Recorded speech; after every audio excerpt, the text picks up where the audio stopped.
doing right now is I'm just doing what we call an engine run-up. I'm just going to make sure that the engine's operating properly. Anytime you shut an airplane off, it's always best to run through a check like this to make sure we don't have any engine issues at altitude. So I'm just going to park here, hold my feet on the brakes, and I'm going to start accelerating this plane. This is my throttle. Trying to get our tachometer up to 4,000 RPM, give or take. Right around there. Nice. And what I'm doing is I'm just checking the 2 sparking systems that exist in this plane. I will explain that to you. Okay. Alright, so both of them check out perfectly. What this is this plane has a 4-cylinder, 4-stroke engine with 8 spark plugs. So we have only 4 pistons running, but 8 spark plugs to supply them spark. They do that for redundancy. So in case one bank of spark plugs fails, the sparking system, yep, the CDI, the other CDI still runs. So what I did there is I ran the engine up, put some load on it, and I shut off one system, and I noticed that the RPM drop was only around 100. I did the same thing on the other side, and then shut the other system off. It gave me a consistent 100. So redundancy is everything in an aircraft, right? Yep. Just super safe. All right, so here's the runway we're going to be taking off on. I just have to stop briefly on this yellow line here. That's a stop sign to pilots. Okay. I'm just looking to make sure nobody's coming into land. I don't see anybody. I don't hear anybody on the radio. So what I'm going to do is I'm just going to roll forward. We're going to kind of position this plane straight, and we'll be off to the races. Awesome. And Midland traffic, SportStar India Juliet Kilo Yankee, taxiing from the apron for a 16 departure. So that's what I mean. Every once in a while, I'm going to have to make those little announcements. Okay. You see how warm it starts getting in here, huh? Absolutely. All right, we're lined up for takeoff. So this is my throttle. There's 2 ways to control it. I can do micro adjustments like this by turning this thing to the right, adds power. Yep. Or turn it back, similar to a volume dial on a stereo receiver. Yep. Or if I want to get quick power response, I squeeze this little lock in and push it in. Okay. So that's the way I'm going to do it for takeoff. I'm just going to reach down here and get this lever here. This is called our flaps. I'm going to actuate 15 degrees of flaps. It helps create a larger wing, makes it easier for takeoff. Okay. As we start climbing out, I will reduce those flaps to 0, get rid of the flaps. We don't need them anymore, and we'll be flying around cleanly. For this takeoff, expect it to be maybe a little bit turbulent on the beginning of the climb. The higher we get, the smoother the air will get. Okay. All right, so if you're ready to go, I am. Let's do her. All right, man. And Midland traffic, Juliet Kilo Yankees on the roll, 16. I just went to full power. I'm steering the aircraft with my feet at this point. Okay. Just that little nose wheel.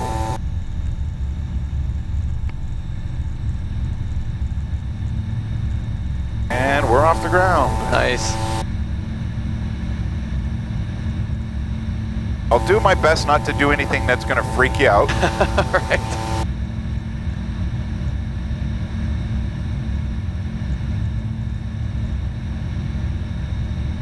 The real cool thing about flying in this area, like this northern part of southern Ontario, is this is all uncontrolled airspace, so we could really go any direction we want.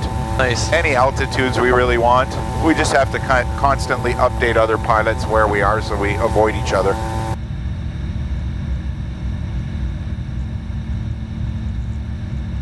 So we're now coming up on, I would say that this is potentially, 500 feet over the ground. All right, I just got to get rid of this phone that's beeping on me. There we go. All right. And my headset is connected and I can hear beeps.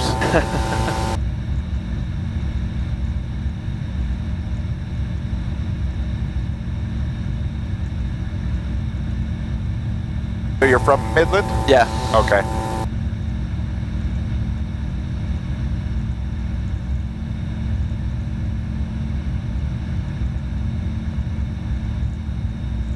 So the main instruments that I'm watching right now while flying right now is this guy right here. That is our airspeed. Okay. That's telling us how fast the air is going over the wings. Not necessarily how fast we're going over the ground, but how fast the air is going over the wings. Okay.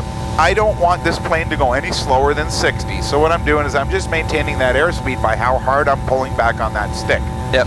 Just like a car going up the hill, we have full throttle, and I don't want it to slow down anymore. If I want it to speed up, I just kind of let the nose go forward a little bit, and you'll see it'll start picking up airspeed. Okay. The other instrument that I pay a lot of attention to is this right here. This is our altimeter. That tells us how high above sea level we are. Okay. Not necessarily ground level, it's sea level. So the sea level is the Atlantic, Pacific Oceans, all the oceans. Yep. Midland right here is kind of exists about 800 feet above sea level. Okay. So we started at 800, now we're at 2,120. So we just take that number and minus 800 to tell how high off the ground we are. Okay. So right now at this point we're roughly 1,300 feet over the ground.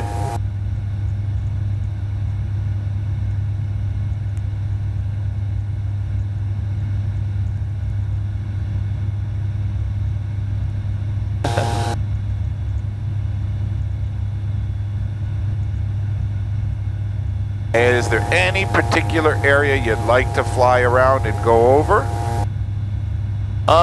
Maybe just the islands like Christian Island and stuff like that. All right, so I'm just gonna steer this plane off towards the water. Once we get over near the shoreline, I'll start walking you through how you could control this thing yourself. Sweet. So for the purpose of today, or at least the beginning part of today, depending on where you're at, I'll worry about things like the throttle. Okay. And I'm just going to show you how to do basic controls on this control stick. Okay.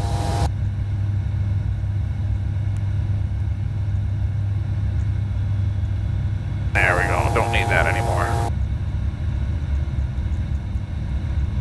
Leaving altitude.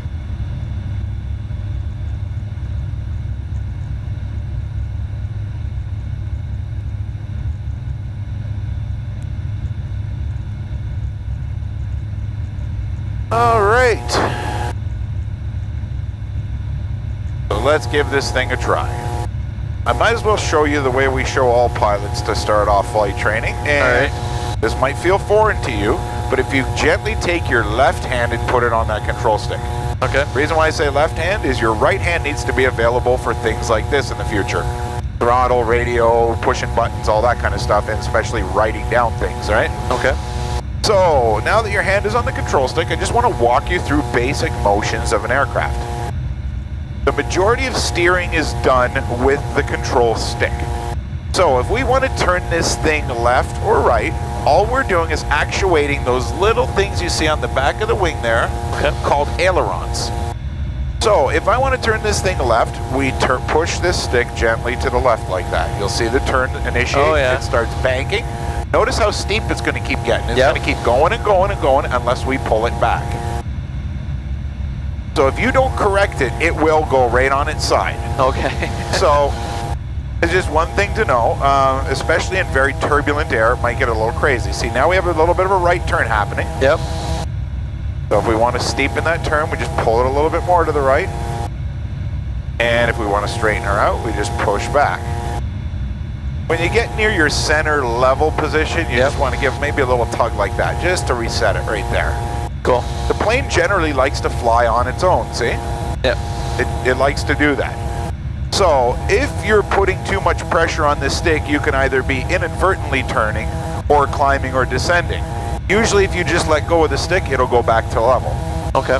So that's the one thing I can't stress enough to people, because they'll start fighting it. They can't understand why we're climbing or descending. It's because they're probably pulling back on it or forward on it. Okay. So to take an aircraft and start going higher in the air, you'll notice our altitude's at 2,400 feet right now. Yep. If we want to start climbing, we just bring the stick towards us like that. You'll see the nose come up. Oh yeah. At the same time, our airspeed will slow down. Yeah. So right there is that safety speed. I'm just going to push her forward. Oh yeah. We leveled it off because I didn't want it to go any slower. Yeah. The other option I had if we wanted to climb was just add more power. Yeah. So it can help it do the climb. Okay.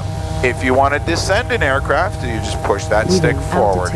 You'll see now we're going towards the water there. Yeah. Approaching altitude. You'll get confirmation that we're descending by looking at that needle starting to go downwards. Okay. And another thing that will confirm you're in a descent is your airspeed will start increasing because we're going down. Yep. So what I would do in that case is reduce my throttle if I don't want to go too fast. Yeah.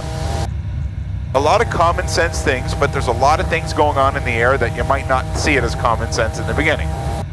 Midland Unicom, Foxtrot, Delta, Uniform X-ray radio check, please. So what I'm going to do here is I'm just going to pull this stick back just a touch to level us back off. I just picked an arbitrary number of 2,300 feet. I put a little blue indicator there just to make it a little bit of a challenge to kind of remain in that area. So as long as that long needle's pointing at the 3, we're at the set altitude that I put it at. Now Mike, feel free to play with that control stick. I'm just going to remove my hand from it. I'm going to be close by. Okay. I won't let nothing happen, and feel free to get used to that. See what it feels like.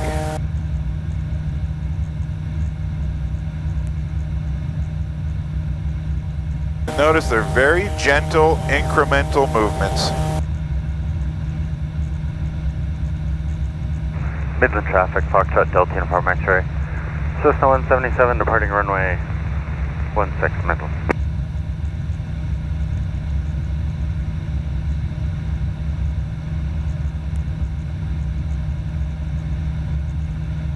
How's that feeling? Good.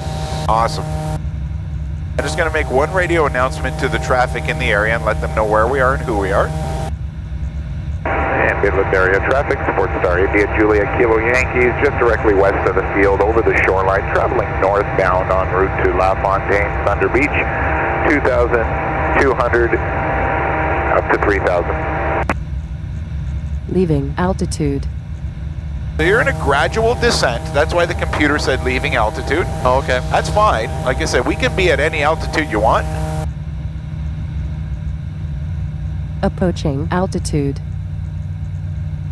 It always takes a little while to get used to. Generally, a good solid hour, hour and a half to get used to flying the plane level. Leaving altitude. Because they are so touchy. Very touchy. Oh yeah. Approaching altitude.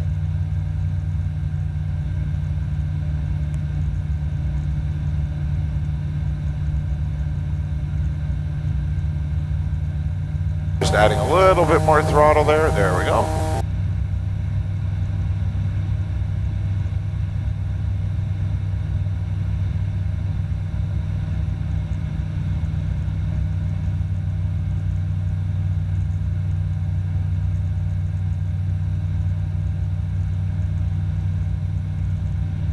Tricky, isn't it?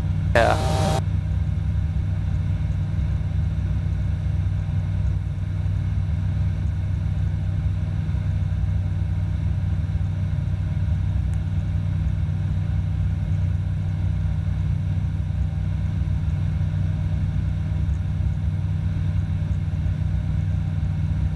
If you have any questions for me, please don't hesitate to ask, because there really is no such thing as a stupid question, Right. especially in aviation.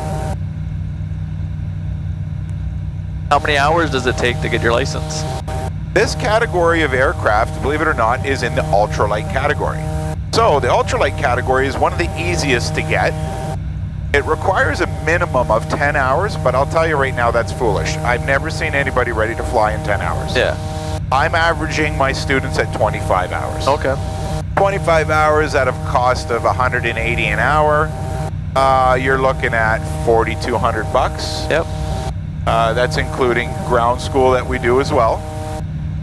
That's an average of somebody who's willing to train frequently.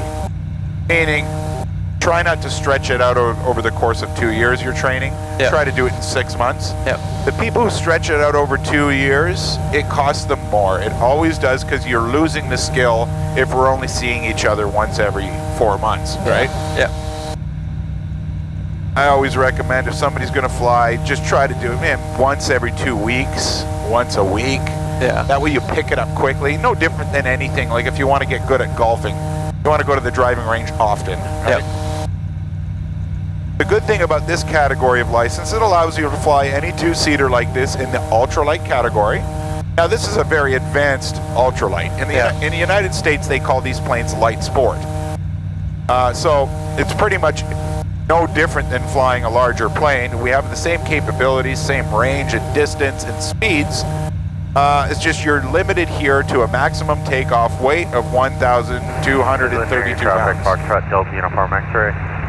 3,000 feet overhead the field climbing, 4,500 northbound, direct Timmins. They're in a gentle climb the entire time, that's fine. We're now at 2,800 feet, but that's okay.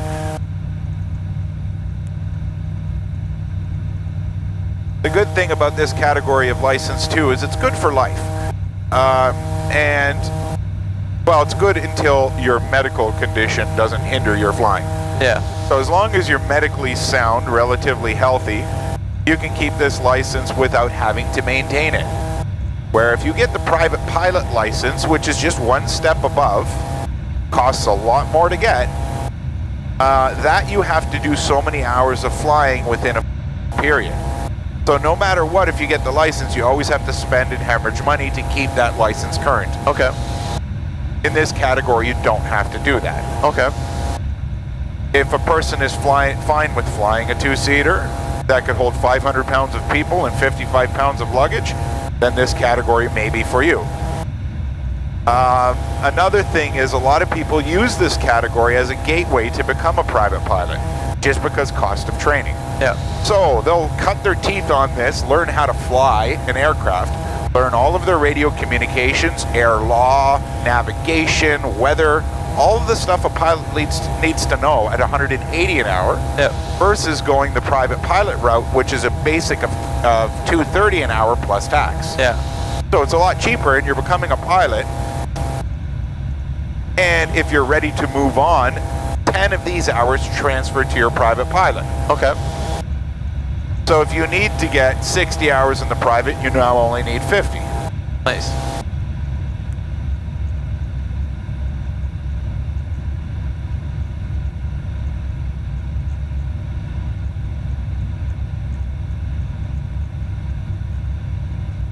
So the only thing I'll caution you on is flying away from civilization.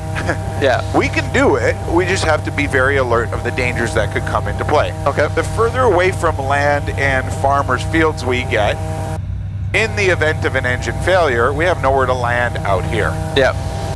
If it happens while we're over the main body of land, there's plenty of fields to land in. So I would just urge it, let's not go too far. Yep, yep. 10 miles southwest, inbound landing Midland. But feel free to turn the aircraft even steeper if you'd like. Like, it's capable of doing crazy things.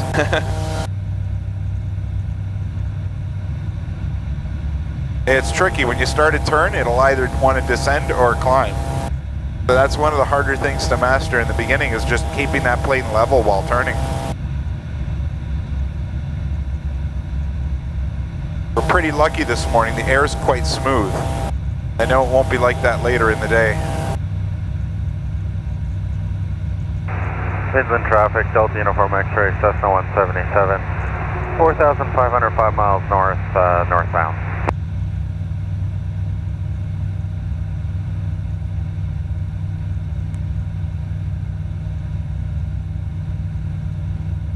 How's it feeling so far? Good.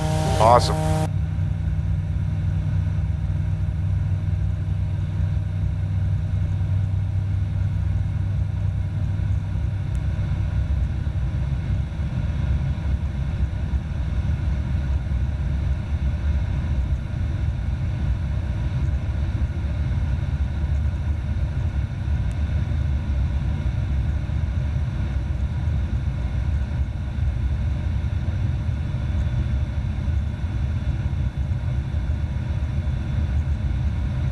Leaving altitude.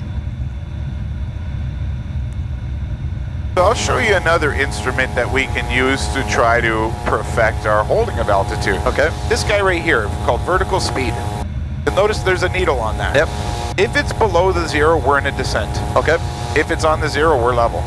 Yep. So that just gives us an indication at the rate of climb or descent that we're at. Okay. So right now we're descending at 200 feet per minute. Now 250 feet per minute. 300 feet per minute. So it's climbing. It's descending quicker. So if you want to level off, you just pull back gently on that stick towards your belly. There you go.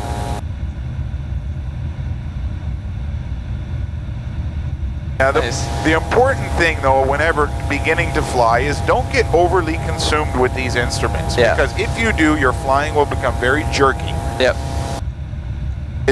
They're really references, so we should just peek at them once in a while. Okay.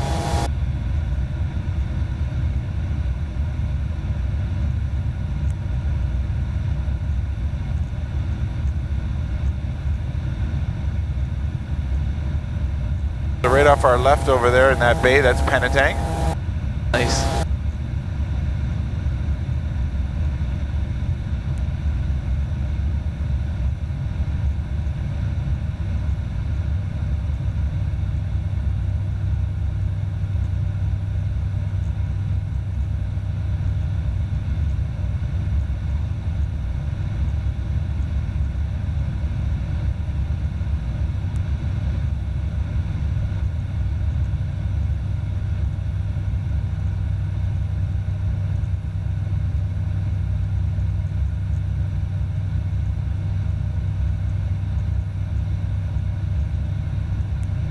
Midland traffic, citation 122 Kilo Hotel left downwind 16 Midland.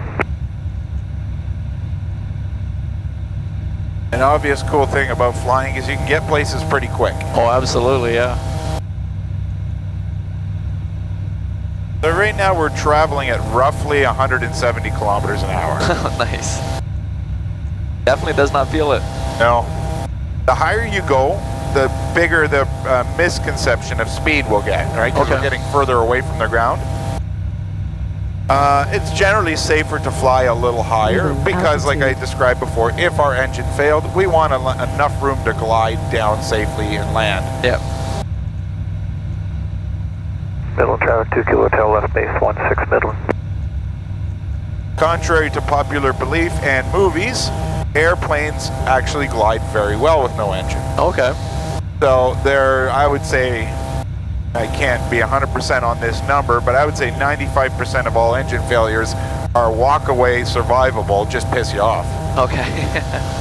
2 Kilo Hotel turning final 16 Midland. Where people generally get into trouble is low, like pilot error, in the event of an engine failure, freaking out, or if there's absolutely nowhere to land and you got to land in a forest or in a city. Okay. But in an area like this, we're landing in a million fields and it's no problem. Yeah. Odds are we're going to get a flat tire.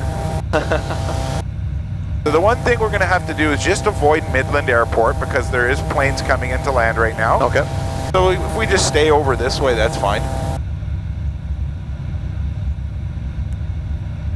You're doing very well on that control stick. And you're doing the one thing that I always have to urge all the students to do is don't bear grip the stick, and you're not. So that's awesome. Perfect. Yeah, you want a very gentle touch on that stick. All those years of playing video games, I guess. That's right. Yeah, it really comes down to, like, if you have experience on video games, I notice it's a great improvement for people flying because you're used to those small incremental muscle motor memory, right? Yep. I find that, and then people that work with heavy equipment, you know, if you run a backhoe, stuff like that, where you're used to just those tiny motor movements. Yeah.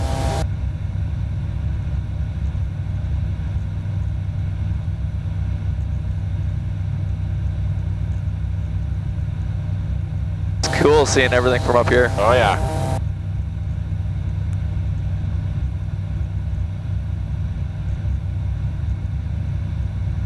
Kilo Hotel, clear the runway Midland.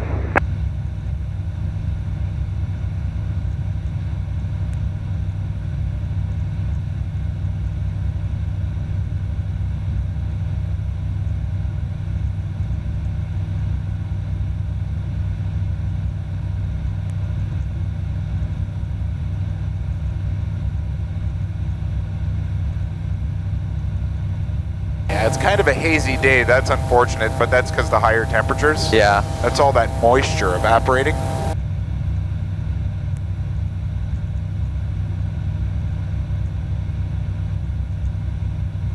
But at least it's smooth air.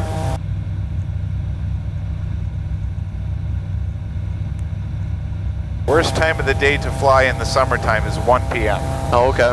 When that sun is right up in the sky, Those rays of the sun hit the hard earth and bounce up and heat the air and cause ridiculous turbulence. Okay. So it'll be bouncing us around like crazy. Right now, we're really in luck.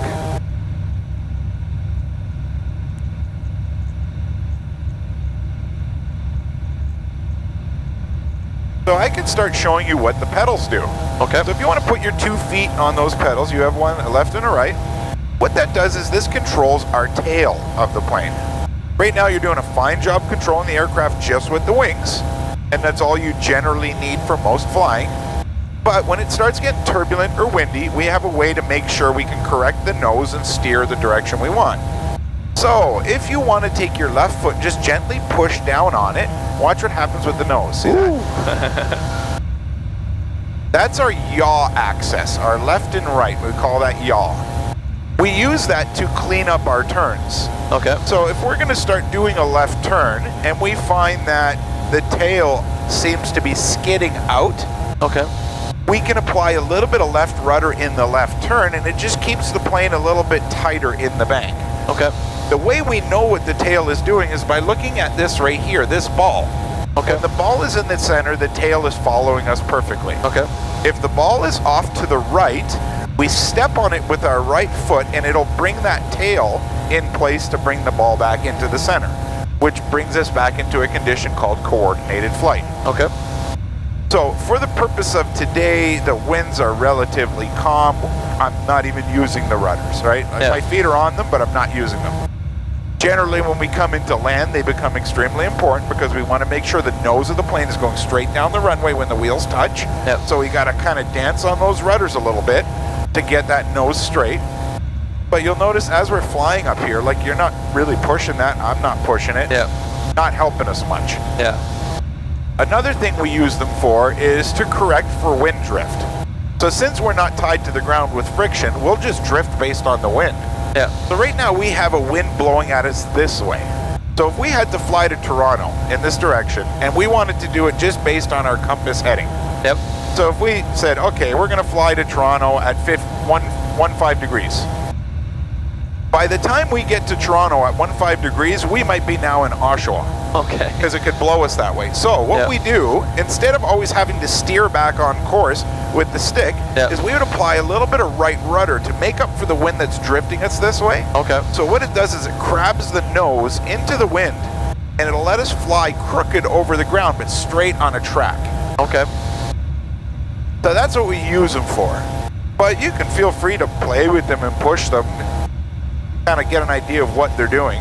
Right now you're skidding the tail out that way. Yep.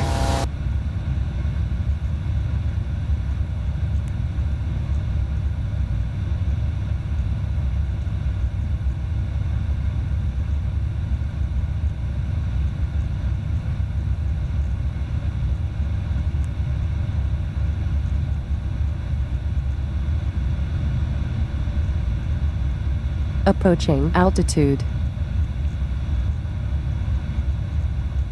Very cool. Yeah.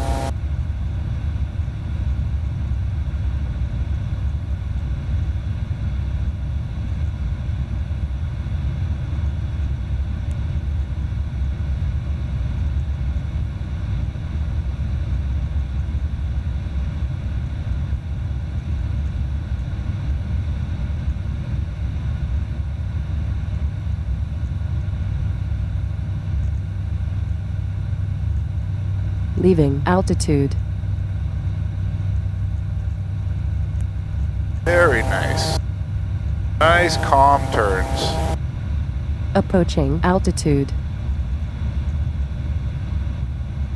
So just so you know, you are flying the aircraft. I'm not doing anything. Okay.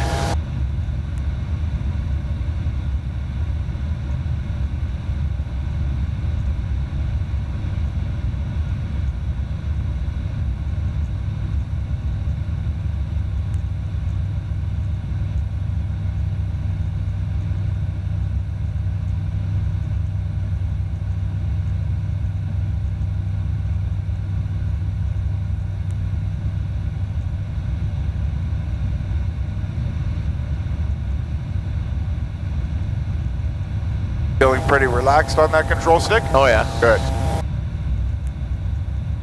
we're now coming up over top of Orr Lake.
You can start feeling that temperature starting to come up. Oh, absolutely, yeah.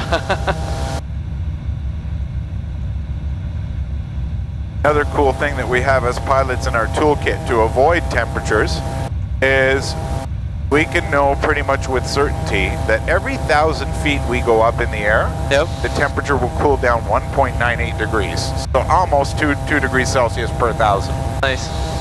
So if it was excessively hot, we'd go up another 1,000 or another 1,000. Just keep going until you find that nice cool temperature. Okay. How high can this plane go? This plane could go to a service ceiling of 13,500. Okay.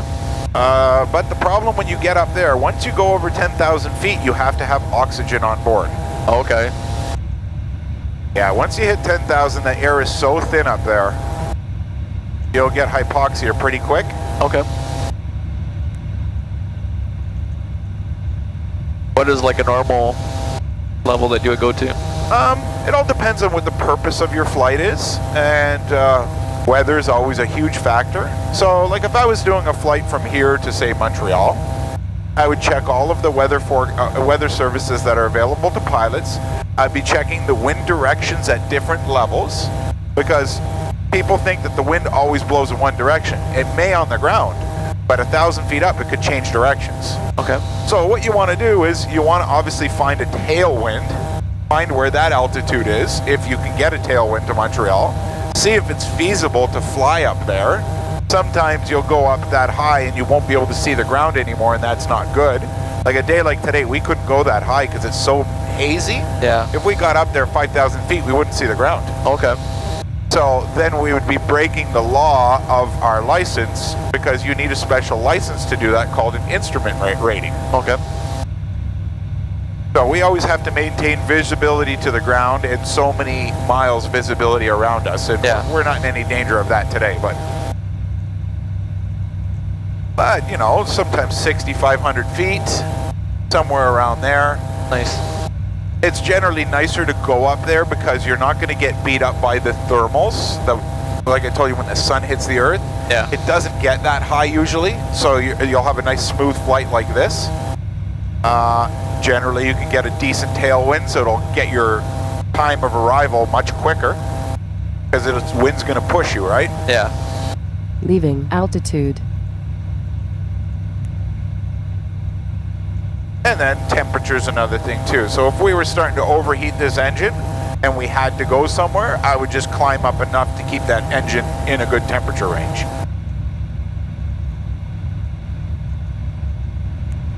I'm just going to make one more radio announcement here so they know where we are. Okay. Midland area traffic, SportStar India Julia Kilo Yankees, just a little bit west, about 1 mile west of Orr Lake, 2,500, doing airwork 3,000 and below.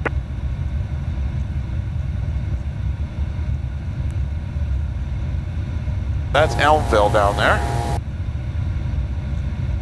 Everything looks so small from up here, huh? Yeah. I was thinking that when we passed over Midland. Yeah.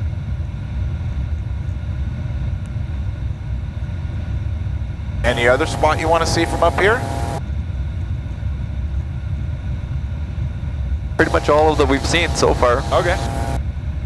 Go towards Wasaga Beach, that direction over there. All right. See if all the weekend warriors are out there drunk already.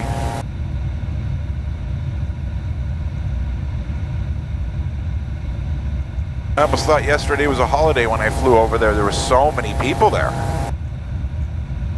Good old summer vacation. Yeah, I guess everybody's taking a lot of time off.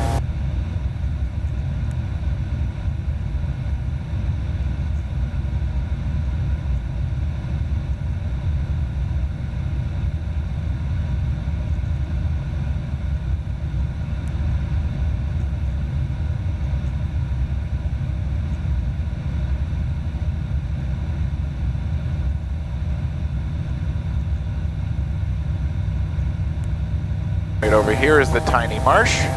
Nice.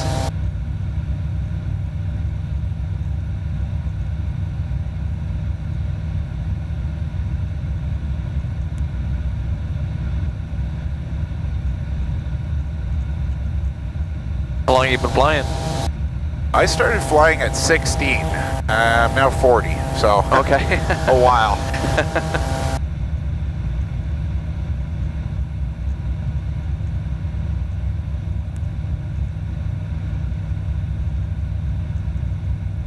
Yeah, in the beginning, you know, you get into it because you have a passion for it. You just like it, right? Yeah.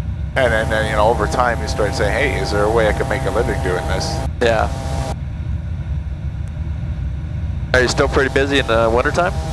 Unfortunately not, because a lot of people are under the misconception that flying is a no-no in the winter, which is total misconception. The air is generally a lot easier to deal with when you fly in the winter. Okay. The planes all have heaters, most of them, like this one does. Yep. So it's beautiful, but you know, it's poor weather is the only hindrance to this type of business, right? Yeah. So if you have an excessively snowy day, stuff like that, you don't fly.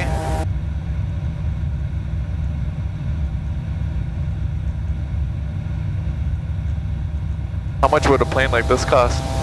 This plane brand new is around 150,000. Holy smokes, eh? Yeah, but that's brand new. Yeah. And part of the bulk of the price of this aircraft is these two screens. Yep. So they are a lot of that price. If you put analog in this plane, you can get one for 100. Okay. So there's your difference, about 50 grand, right? Yeah. Another thing too is a lot of people don't buy new. You'll buy on the used market. You'll get some basic ones like this for as cheap as 42. Okay. And 42 to 70,000 is the range to find a plane like this. Yeah.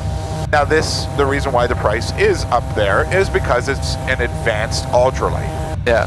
So it's almost a way of cheating the system. You are flying an aircraft that's capable of doing everything that most Cessnas can do, most Pipers and Diamonds, all these planes that everybody else flies as general aviation planes. Yeah. And this could do it for a fraction of the cost. And the cost of maintenance on these things are a drop in the bucket, like it's nothing. Yeah.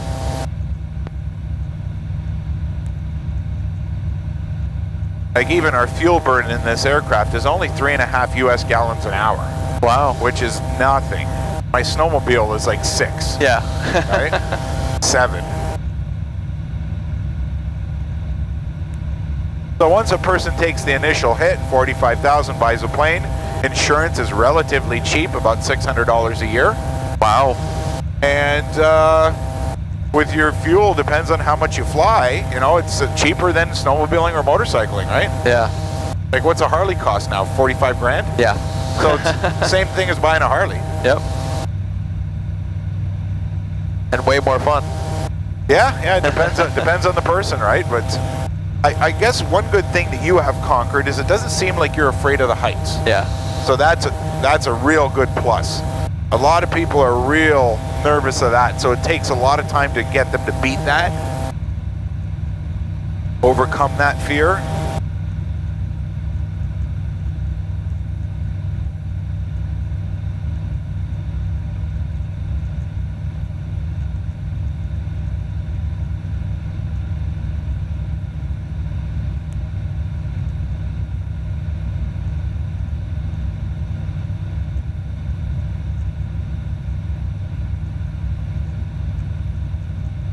See anybody out there at the beach yet? With the little ants down there? Yeah. Well, we can bring this thing lower if you'd like. How low are we allowed to go? Over here, as long as it's not over top of civilization, but out here in the water, we can go as low as 500 feet above the water. Seriously. But that comes...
there's the airport where we started off from.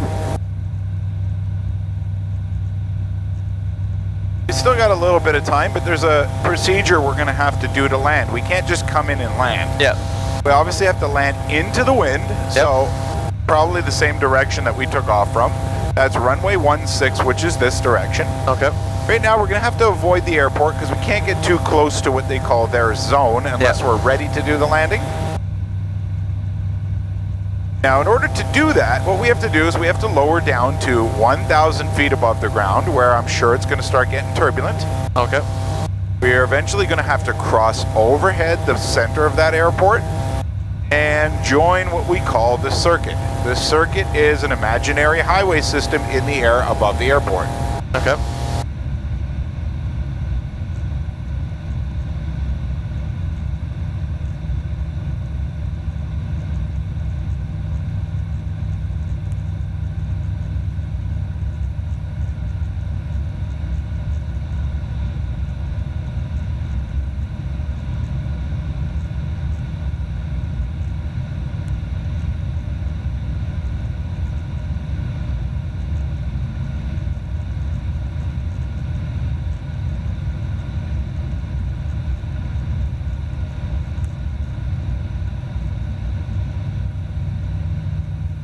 I'm just reducing that power because we're going pretty fast. So feel free to pull back on that stick a little bit because that'll slow us down. There we go. This is actually what it's like to fly with no engine. Oh, is it? Yep. There you go, you're flying with no engine. So we're not quite ready to do this turn yet. Let's go out towards the water again. Traffic, November Echo. That's it. Very nice.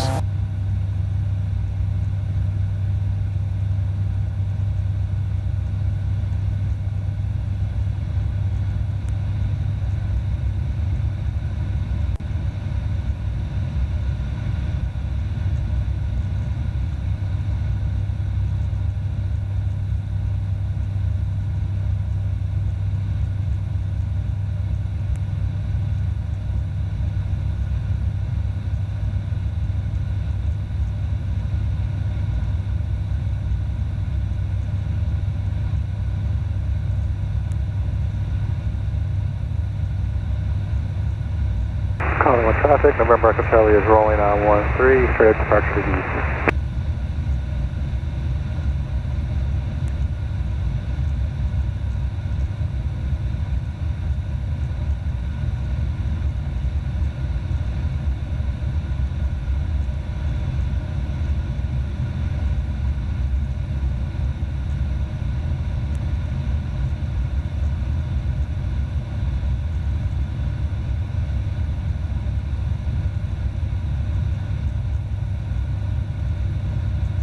Are you feeling very comfortable on that control stick now? Yep. Good.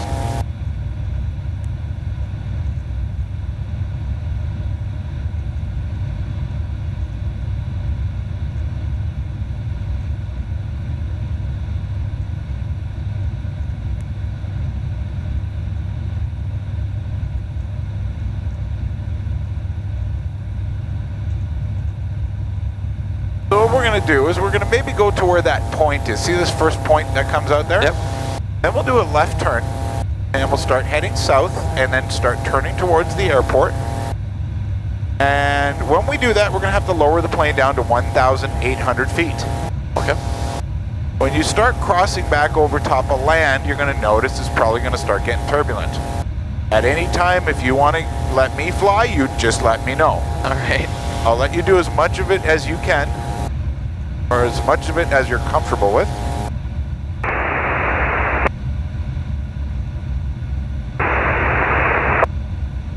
Cherokee Foxtrot, Romeo Oscar Uniform, radio check.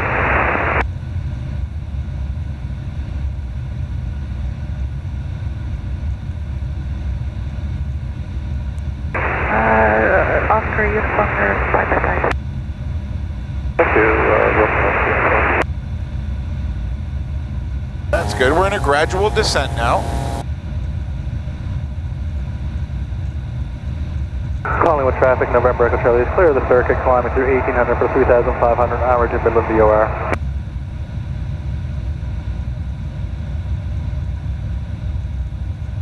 I'm going to do is make a radio announcement to the people around this airport so they know that we're coming in. Midland traffic, SportStar India Julia Kilo Yankees, 4 miles west over the shoreline. Inbound for landing, going to cross overhead the field at circuit height, join Midland downwind 16. So you'll notice as we get over land here, it might start knocking you around a bit.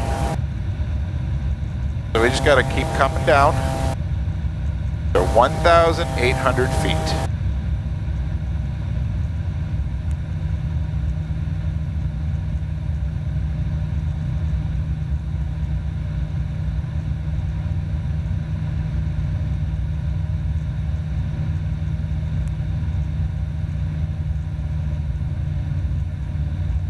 Approaching altitude.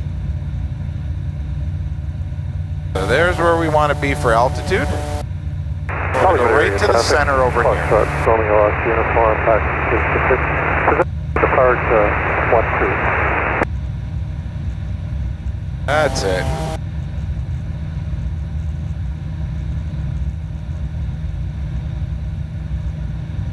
So watch that you don't descend. Yep. We lost 100 feet there. We got to start pulling up again.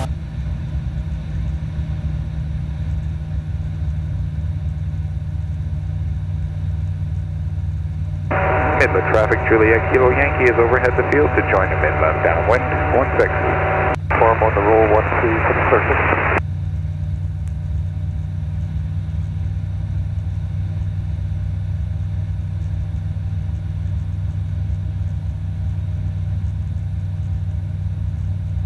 So we're just going to fly out this direction a little bit more.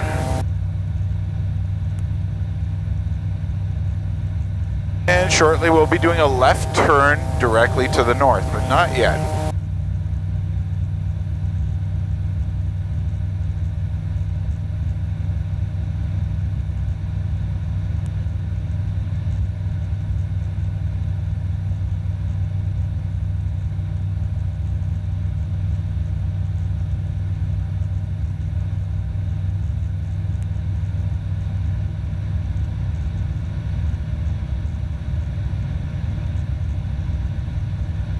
Right around here we're going to turn left and we'll follow this road.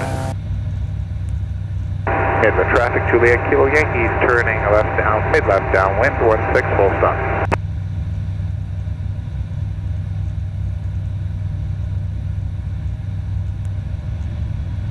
So how much of this procedure would you like to try to do?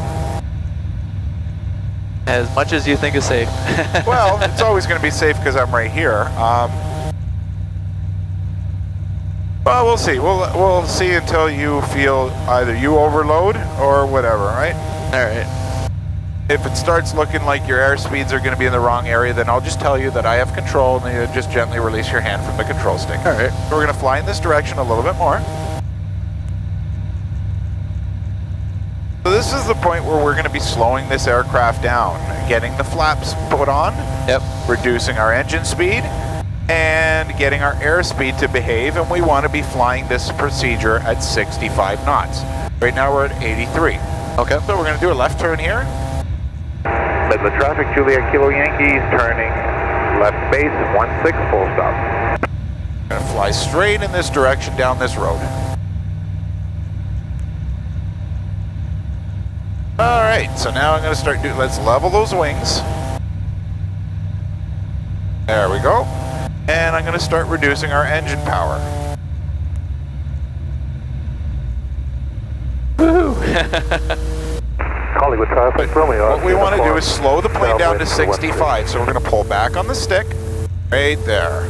Now I'm going to put flap on. You feel the nose come down. That's what we want. All right, flap number 2. Now you maintain your airspeed by how hard you pull on the stick. Okay. So if you keep it right there, it'll stay around 65. If you want it to go faster, we push down. See how it's getting a little slow? So push forward. That's it. Woo. It gets challenging here. Right? Yeah. So I'm going to add a little bit of power. Okay, so I'll let you do it from here. I have control. And the thermals are getting pretty punishing here. Yeah. Ah, we lost a lot of altitude in that. Midland traffic, Juliet Kilo Yankees, turning final, 16, full stop. Well, that was fun. I'm glad you enjoyed it. I just hope that we didn't lose too much footage whenever that camera overheated. Yeah. Oh, these birds. Get away from me, bird. Get away. I don't want to be hitting you. Yeah, that would be fun. Calling traffic, helicopter Golf Kilo, Victor Sierra, EC-130 helicopter just lifting off. Says that I'm turning around to the field. Calling the traffic, Romeo, Oscar uniform, turning base for West 2. So right now I'm just doing a balancing act between power and stick. Yep. Maintaining 65, give or take, pretty close. Fantastic, man. I think you've done this before.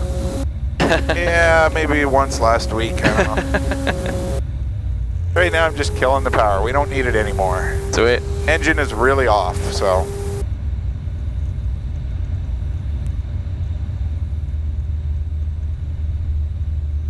This is where I start using those rudders to straighten that nose out. Yep.